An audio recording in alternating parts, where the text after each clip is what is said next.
Hi everyone, welcome to my YouTube channel.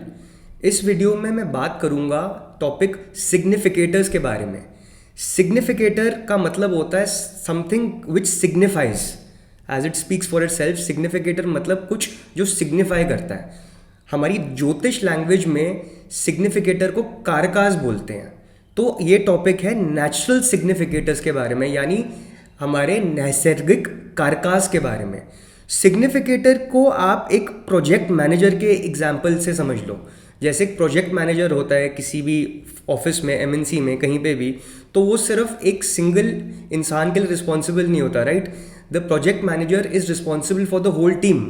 तो उसी तरीके से एक कुंडली में, एक बर्थ चार्ट में, certain planets are responsible for certain houses, irrespective कि पहले घर में क्या राशि लिखी है, कौन से लगन की कुंडली है, या फिर सेकंड हाउस में क्या लिखा है, या प्लैनेट की प्लेसमेंट्स किधर है। वो सब छोड़ते हुए हम ये देखते हैं कि कुछ प्लैनेट्स हैं जो हम सभी के लिए सिग्निफाई करते हैं सर्टन हाउसेस को। ये जो टॉपिक मैं आपको आज बता रहा हूँ, ये एक हाउस बेस्ड कॉन्सेप्ट है, राशि बेस्ड कॉन्सेप्ट नहीं है। तो मैं आपको एक लिस्ट प्रोवाइड कर रहा हूँ जहाँ पर प्रोवाइड करा गया है कि हर हाउस नेचुरली सिग्निफाई क्या करता है हर प्लैनेट के लिए। तो जैसे फर्स्ट हाउस का नेचुरल सिग्निफिकेटर यानी नैसर्गिक कारक होता है सन। सेकंड हाउस का नेचुरल सिग्निफिकेटर है जुपिटर। थर्ड हाउस का नेचुरल सिग्निफिकेटर बन जाता है मार्स यानी मंगल। फोर्थ हाउस का सिग्निफिकेटर हो जाता है मून, चंद्रमा।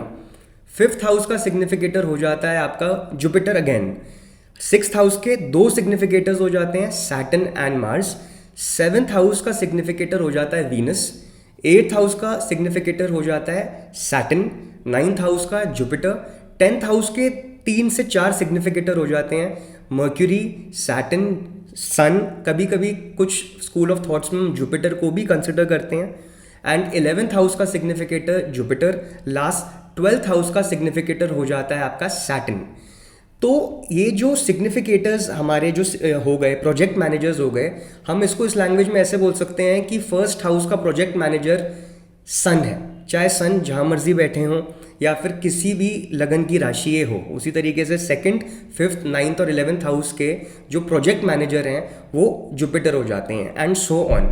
तो अब मैं आपको थोड़ा सा लॉजिकली एक्सप्लेन करने को ट्राई करता हूँ कि ये नेचुरल सिग्निफिकेशन, ये जो कारक तत्व है हमारे नैसर्गिक कारक, ये बने कैसे। तो फर्स्ट हाउस हम सभी की कुंडली में हमारी हेल्थ होती है, हमारी इंटेलिजेंस। तो Surya, planet sun, is a significator karaka of soul. The spark of soul comes from the sun. तो अगर हमें किसी की हेल्थ चेक करनी है, general overall wellbeing, vitality, immunity, तो हम उसके फर्स्ट हाउस के साथ सन की पोजीशन ज़रूर चेक करेंगे।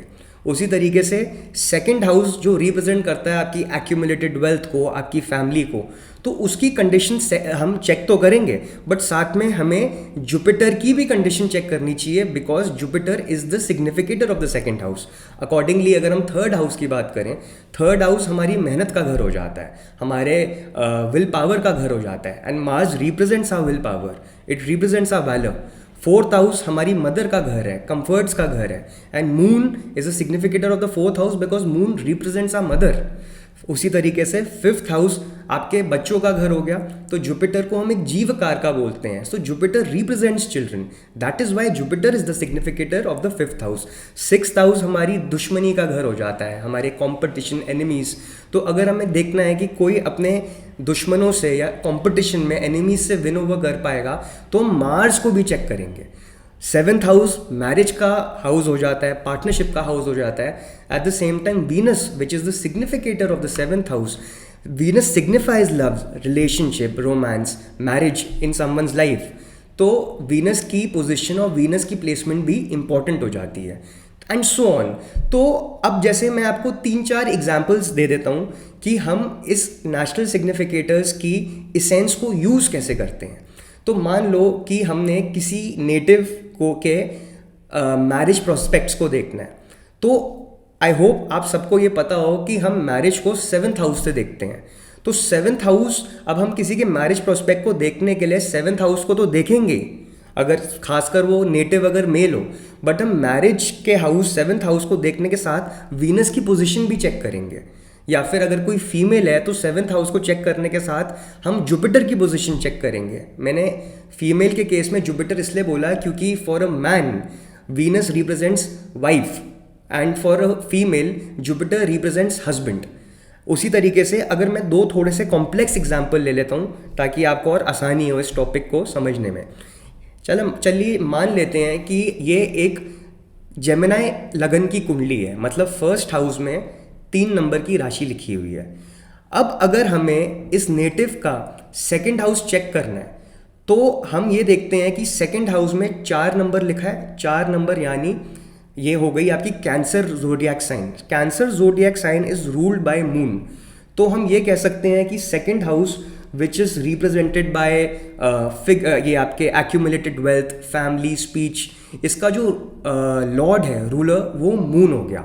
But at the same time हम मून की पोजीशन देखने के साथ जुपिटर की पोजीशन जरूर देखेंगे। Why? Because Jupiter is the कारका ऑफ द सेकंड हाउस। उसी तरीके से एक लास्ट एग्जाम्पल ले लेता हूँ। इमेजिन करते हैं कि ये एक कर्क लगन की कैंसर असेंडेंट नेटिव की कुंडली है। अब इस कैंसर असेंडेंट नेटिव की कुंडली में सेकंड हाउस में 5 नंबर लिखा हुआ है। 5 नंबर मानी लियो जोडियक साइन। अब लियो का जो रूलर है वो है सन। तो हमें ये तो पता है कि हमें अगर किसी नेटिव की एक्यूमुलेटेड वेल्थ, फैमिली वगैरह को उसकी प्रिडिक्शन करनी है या उसको चेक करना है तो हमें इस केस में सन की पोजीशन देखनी चाहिए। वो एकदम ठीक बात है। But at the same time हमें ये भी चेक करना चाहिए अगेन कि जुपिटर प्लेस्ड कहाँ पर है, क्योंकि जुपिटर सेकेंड हाउस का कारक हो गया। उसी तरीके से अगर हमें 5th हाउस जो रिप्रेजेंट करता है चिल्ड्रन, तो हमें 5th हाउस और उसके लॉर्ड की कंडीशन तो देखेंगे, बट अगेन वापस हम जुपिटर की कंडीशन देखेंगे। अगर हमें देखना है कि कोई अपने कॉम्पिटिटिव एग्जाम्स के अंदर उसकी तैयारी कर रहा है and they want to know कि उनका ये जो कॉम्पिटिटिव एग्ज़ाम है, चाहे आईएएस हो गया या कोई भी कॉम्पिटिटिव एग्ज़ाम हो गया, उसे पास करना है, तो हम साथ में देखेंगे सैटर्न और मार्स की पोजीशन कैसी है। क्योंकि सैटर्न डेली रूटीन का रिप्रेजेंट करता है, कंसिस्टेंसी और स्ट्रक्चर रिप्रेजेंट करता है, और मार्स हमारी फाइटिंग एबिलिटी है। तो ये सर्टेन एग्जाम्पल्स हैं हमारे कारक तत्वास के कि नैसर्गिक कारकास क्यों बन जाते हैं इन हाउसेस के।